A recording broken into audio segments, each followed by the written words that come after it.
Hi, hi, my name is Matthew Ikania, your host on the Health, Economic, and Political Show. Today I'm here to talk about the finance minister that resigned, Kemi Adeosun, and the present administration. After months of like alleged, after months of the NYSC exemption letter scandal, exemption certificate, after months of the NYSC exemption certificate scandal, they were alleging it at first, then later it became something serious because she wasn't able to prove that she got the original ones, and somehow they got like a photo of the certificate she presented, and it was shown to the public, and it was really like funny, and it put some pressure on her. Then after months of deliberation, back and forth, on the 14th of September 2018, she now finally resigned. So one begins to wonder, like, why did they wait for so long for her to resign? It's not, it's a, like, there's a gray area. It's so blurry. Like, she should have, like, they should have let her go all this while. Why wait for so long? From my own opinion, they were not having um they didn't want her to go. They were not having that interest of letting her go.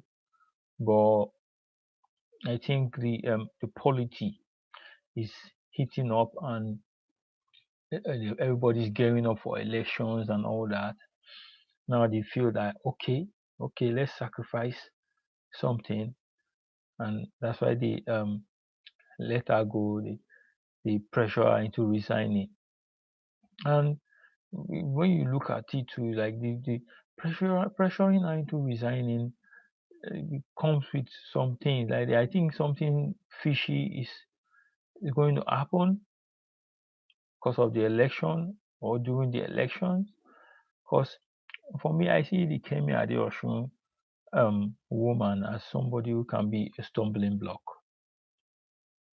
So, and as I was thinking, some school of thoughts were saying that they pressured her to resign, or she resigned, and it's an allegation anyway.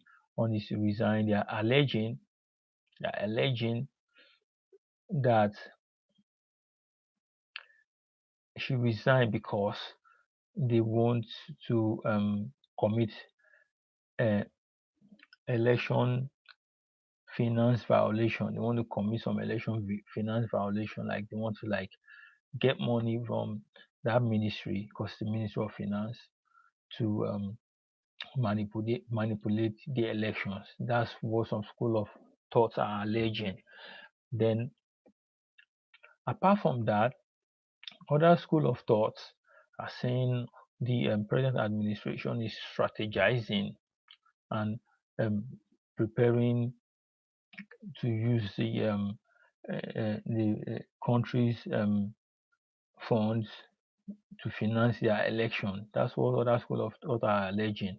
That even if Kemi Adeosun is there, which is the who is the former finance minister, even if she's there or she's not there, they were going to use the country's um, funds to run the elections, so that is to rig the elections. So that was some other school of thoughts. Why, like I said, the first school of thought was saying the pressure had to resign because she might be a stumbling block to them when they want to do this. Also, other school of thought are alleging that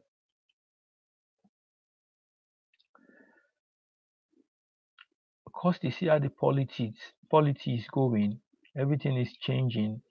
They are like, okay, let's get this person off since the public is yelling and complaining that she has a forged certificate and they are fighting against corruption.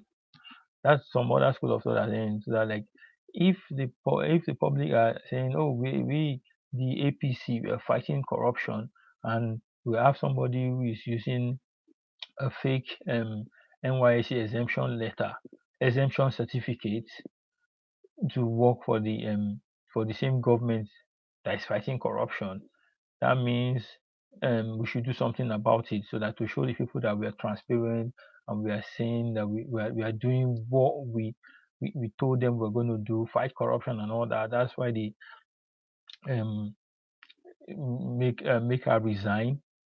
That's what some other school of thought are saying. So different school of thoughts with different approach to this Kemi Adeosun resignation. So the first one is she resigned because she might be a stumbling block. The second one is that she resigned. She whether the second school of thought is saying whether she's there or she's not there, they will see commit election finance violations. Then the third school of thought is saying that they did it to appease the public, which to me, in any way they reason it, my own mindset is this. My own opinion is this, that Nigerian voters should get Nigerians should get their PVC. They should get their PVC. The only thing that makes election rigging difficult is when people turn out turn out en masse to vote. When people turn out en masse to vote, it is hard for any group of people, whether in power or not in power, it's hard for them to rig elections.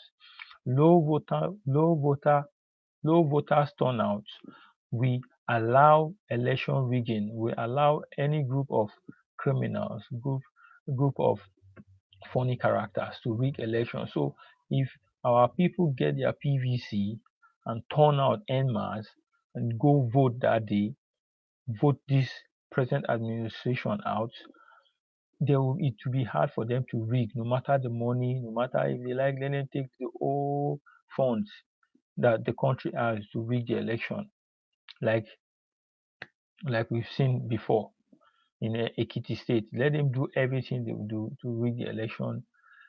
For me, I believe when the people turn out en masse to vote, it will be difficult to rig elections.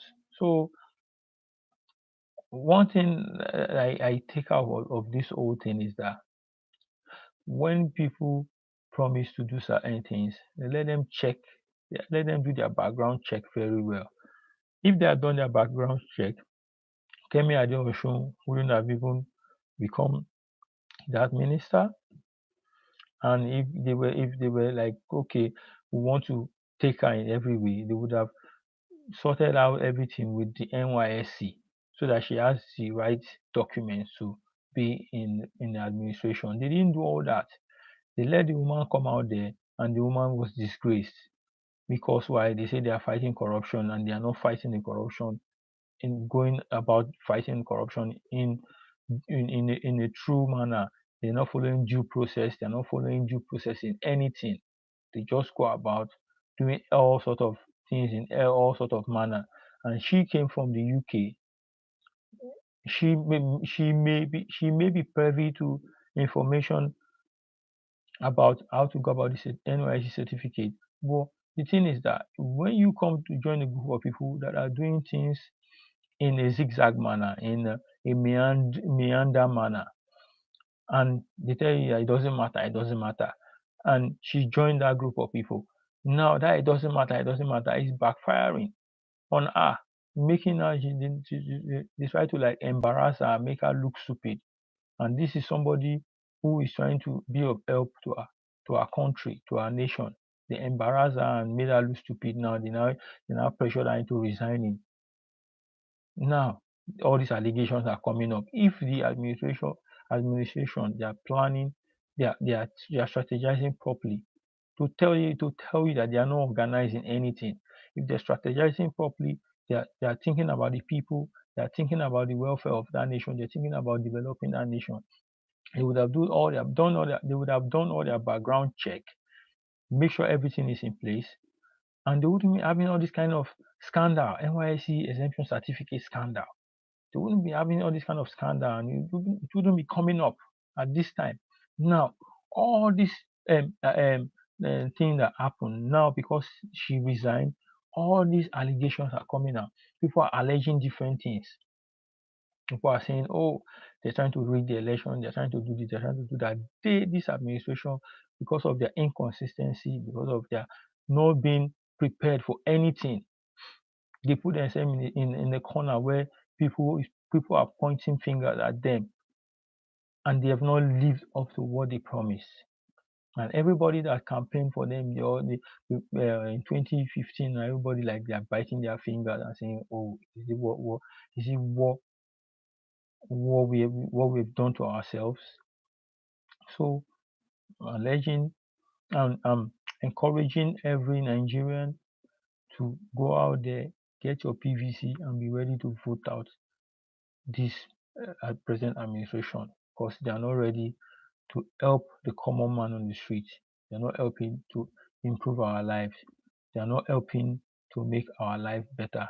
They are just thinking about themselves, and now they will be going to China to go and collect money. And all that China thing is to collect money so that they can have enough money to rig elections, collect money, put the future generation in debt, so that tomorrow, or when they die off, is the future generation that will be paying for the money that they borrowed. Just imagine, just in is it when Obasanjo left, listen, we were not owing any dime, we're not owing any country. But imagine, look at the money the Nigerian government is owing now, and they're still collecting more, going to borrow from China. So that they jump from UK to US to China. What's the problem? We're oil-rich nation. Why? Why all this thing? Because of mismanagement, because of corruption, and people are still rooting for this kind of people to continue to be leading our country, so that they will be destroying everything, every little fabric that is left to hold the country together. They are destroying it and plunging the country into more darkness, and driving the country down into its grave. Yahuwah should help us. Olodumare should help us and deliver our country. Get your PVC and vote. Vote Omoyele Sowore. Vote African Action Congress. Vote AAC. Take it back. Let's take our country back. This nonsense have to stop. Thank you for watching. If you are watching, or if you stumble on this video on YouTube, please, you don't need to pay any money. Go to the YouTube. Under it, you see a red button, subscribe. If you subscribe, very nice. If you comment, very good. If you like, very good. Just do something to this YouTube channel. Do something so that we'll have you encourage me to be discussing more on the things that affect me and you as Nigerians. Thanks for watching.